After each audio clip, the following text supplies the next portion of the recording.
فرقے باطل کو روند ڈالیں گے کب؟ جب اپنے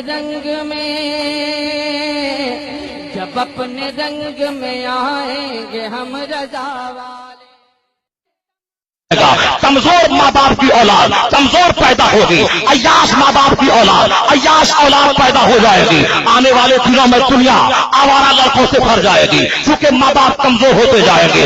اس لیے اسلام پردے کا حکم دیتا، قرآن کی تلاوت بھی گھر سے باہر نہ نکلے، مردوں سے محبت کے نام پہ زناکاری نہ کرے، موبائل میں تصویر ڈاؤن لوڈ کرنا حرام ہے، غیر مردوں سے دل لگانا حرام ہے، اپنے دیور سے مذاق کرنا حرام ہے، اپنے سن بھائی سے مذاق کرنا حرام ہے، اپنے بہنوئی سے مذاق کرنا حرام ہے۔ میں اپنے گھر میں ٹی وی لاؤں گا اسلامی پروگرام دیکھنے کے نام پہ، مگر میں جب گھر سے باہر چلا جاؤں گا میری بیٹی دھارا واحد دیکھے گی، میری بیٹی فلم دیکھے گی، میری بیٹی سیریل دیکھے گی، پھر کیا ہوگا؟ میں باہر رہوں گا، میرے گھر میں گل کھلے گا۔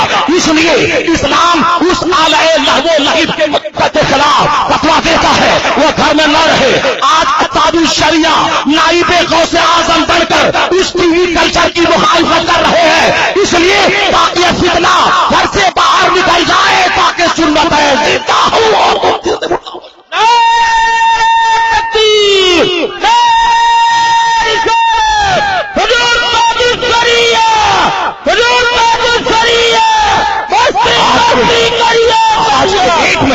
آج کے ڈیٹ میں آنکھیں جب اٹھتی ہے پوری دنیا میں ایک ایسا عالم ربانی جن کے نام پہ 10-20 لاکھ کا اجتماع ہو جائے، جن کے نام پہ لاکھوں لوگ جمع ہو جائے، جو اپنے وقت کا زبردست خطیب بھی ہو، اپنے وقت کا زبردست مصنف بھی ہو، اپنے وقت کا زبردست مدرس بھی ہو، اور اپنے وقت کا وہ شہر جن پر سب سے زیادہ آدمی کا رجوع جن کی طرف ہو، اس وقت اگر میں کھوجتا ہوں نائب غوث اعظم کوئی ملے بخاری شریف جو پانی کی طرح پہائے، وہ کوئی دوسرا نہیں تاج الشریعہ ہے، جو خطاب زوردار کرے وہ کوئی دوسرا نہیں تاج الشریعہ ہے، جو زبردست کتابیں لکھے وہ کوئی دوسرا نہیں تاج الشریعہ ہے۔ ایک بہاری سے پوچھتا ہوں کن سے مرید ہونا چاہتا ہے، بولتا ہے تاج الشریعہ سے۔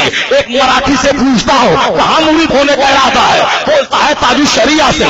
ایک تمل ناڈو کے آدمی سے پوچھتا ہوں کس سے مرید ہونے کا ارادہ ہے، بولتا ہے تاج الشریعہ سے۔ ایک دیہاتی بھی، ایک شہری بھی، ایک مولانا بھی، ایک جاہل بھی، اب یہ مخلوق کا رجوع اس ایک آدمی کی طرف جہاں ہو رہا ہے 3 کروڑ سے زیادہ مریدوں کا مرشد کوئی دوسرا نہیں وہ تاج الشریعہ ہے۔ حالات بتاتے ہیں تاج الشریعہ اس وقت غوث اعظم کی نیابت کا حق ادا کر رہے ہیں۔